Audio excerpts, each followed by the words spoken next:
নামাজটা ছাড়েন না। যত পাপ করছেন করেন, আমি বলি নামাজ ছাড়েন না। ইনশাল্লাহ একদিন নামাজই আপনাকে পাপ থেকে বের করে আনবে ইনশাআল্লাহ।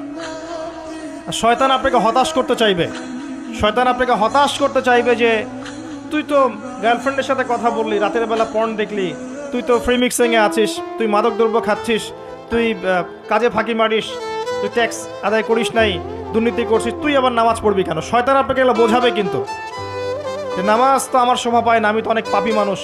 এই ধোকায় পা দিবেন না। আপনি নামাজ কন্টিনিউ করতে থাকেন, ইনশাল্লাহ আল্লাহ পাক আপনাকে পাপ থেকে বের করে আনবেন ইনশাল্লাহ। ওই নামাজটা যদি ছেড়ে দেন তাহলে আর কোনো হাতিয়ার বাকি থাকবে না। আর আপনি যত পাপ করেন না কেন মায়ুস হবেন না, মন ছোট করবেন না। আপনার একটা সেজদা, যে সেজদা আপনি চোখের পানি ঢেলে দিয়েছেন আল্লাহর কাছে, যে আল্লাহ আমার ভুলগুলো তুমি মাফ করে দাও, আমার তওবা তুমি কবুল করো, ইনশাল্লাহ দেখবেন ওই একটা সেজদা যদি কবুল হয়ে যায় আল্লাহ পাক আপনার সব গুনাহ মাফ করে দিবেন ইনশাল্লাহ। হতাশ হবেন না। শয়তান হতাশ করতে চাইবে মানুষকে, শয়তান মানুষকে হতাশ করতে চাইবে। এমনকি আপনার যদি পাহাড়ের পরিমাণ ঋণ থাকে, ওই ঋণ শোধ করার ব্যবস্থা আল্লাহ পাক করে দিবেন ইনশাআল্লাহ। হতাশ হবেন না, নামাজ ছাড়েন না। আর আমি একটা কথা বারবার বলেছি, আবারও বলছি, যে চলমান যে 3G 4G নামাজগুলো চলছে